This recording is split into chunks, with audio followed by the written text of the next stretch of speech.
Hello friends, போன வாரம் ஒரு வீடியோவில் நான் கேட்டிருந்தேன், இந்த வேல் வச்சு வாரம் பூஜை பண்ண முடியலை அப்படின்னா என்ன பண்ணலாம், ஆல்டர்னேட் கட்டாயம் பண்ணணுமான்னு சொல்லிட்டு நிறைய ரிப்ளை வந்துருந்துச்சு.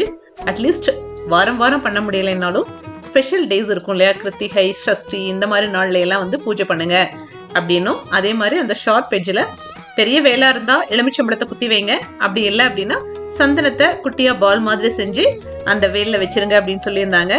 இது ஒரு கஷ்டமான வேலையெல்லாம் கிடையாது, கொஞ்சம் பிளான் பண்ணிக்கணும் அவ்வளவுதான். அப்படிங்கறதுனால இந்த தடவை ஆடி கிருத்திகை 2 தடவை வருது இந்த மாசத்துல. ஸோ நம்ம எதுக்கும் இந்த வாரமே வந்து ஆடி கிருத்திகை செலிப்ரேட் பண்ணிக்கலாம்னு சொல்லிட்டு சாட்டர்டே ஈவினிங் வந்து கொஞ்சம் தேவையான எல்லாத்தையும் ரெடி பண்ணி வச்சுட்டேன். இந்த vlog சனிக்கிழமை சாயங்காலம் ஒரு 6:30 மணிலிருந்து 10-11 மணி வரைக்கும் நடந்த விஷயங்களோட vlog தான். நிஜமாவே இத்தனை வேலையை நான் இழுத்து போட்டு ஒரே நாள்ல செய்யணுமான்னு கூட தோணுச்சு. ஆனா எனக்கு டைம் இல்லை.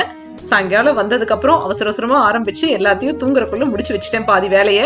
அப்பதான் சண்டே அன்னைக்கு காலையில கொஞ்சம் ரிலாக்ஸா எந்திரிச்சாலும் இந்த அபிஷேகங்கள்லாம் பண்றதுக்கு நமக்கு டைம் இருக்கும் அப்படிங்கறதுனால வேகமா செஞ்சேன். அதுலயும் இந்த வாரம் வந்து கம்பல்சரி பூஜா ரூம் வந்து டீப் கிளீனிங் பண்ணியே ஆகணும். ஒரு 1.5 மந்த்ஸுக்கு மேல வந்து நான் பண்ணவே இல்லை டீப் கிளீனிங்.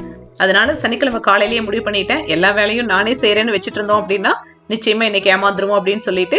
ஹஸ்பண்டுக்கு வந்து சாட்டர்டே சண்டே ஹாலிடே, அதனால அவர்கிட்ட சொல்லியிருந்தேன், இந்த தடவை பூஜா ரூம் டிவிஷனை நீங்க எடுத்துக்கோங்க, பூஜா திங்ஸ் கிளீன் பண்றது, போட்டோ ஃப்ரேம்ஸ் எல்லாம் வந்து கிளீன் பண்ணி மாட்டுறது, இதெல்லாம் வந்து உங்களோட வேலை தான் சொல்லிட்டு அன்னைக்கு பார்த்து சரி மாவும் வந்து சண்டே அன்னைக்கு வச்சுக்க வேண்டாம், இன்னைக்கே ஆட்டிடுவோம்னு சொல்லிட்டு கலரா எல்லா மாவுக்கும் ஊற வச்சுட்டு வேற போயிருந்தேன். ஸோ எகெயின் மாவு வேலை, எகெயின் இந்த பூஜா ரூம் ஒர்க் அப்படின்னா அன்னைக்கு வந்து நைட் தூங்குறதுக்கு அப்புறம் 1 மணி 2 மணி ஆயிரும். அதனால அவரே அன்னைக்கு வந்து மத்தியானமே எல்லாத்தையும் கிளீன் பண்ணி வச்சுட்டார். அந்த கிளீனான சாமானங்களை எல்லாம் பார்க்கும்போதே வந்து பெரிய ரிலீஃபா இருந்துச்சு. ஈவினிங் அந்த பூஜா ரூம் டிபார்ட்மெண்ட் அவர் எடுத்துட்டதுனால எனக்கு ஒரு 50% வேலையே கம்மியான மாதிரி ஃபீல் பண்ண. அன்னைக்கு ரேரா தான் மல்லிகைப்பூ விடுப்பூ கிடைக்கும். அன்னைக்கு பார்த்து விடுப்பூவும் பார்த்துட்டேன். பூ வாங்கும் போது விட்டுட்டு வர மனசு இல்லாம வாங்கிட்டு வந்து அதையும் கட்டி வச்சாச்சு.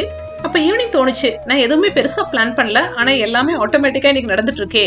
ஆக்சுவலா நான் இது வரைக்கும் ஆடி கிருத்திகைக்கெல்லாம் வந்து பெருசா பூஜை எல்லாம் பண்ணது கிடையாது, சும்மா சாமி கும்பிடுவோம் அதோட சரி.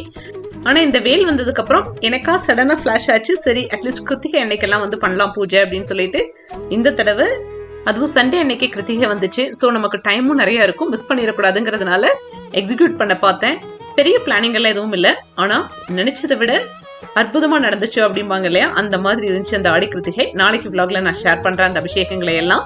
ஒன்னு மட்டும் ரியலைஸ் பண்ணேன், நம்ம செய்யணும்னு மனசார நினைச்சாலே போதும், ஆட்டோமேட்டிக்கா கடவுள் அது எல்லாம் வந்து நடத்தி கொடுத்துருவாரு போல.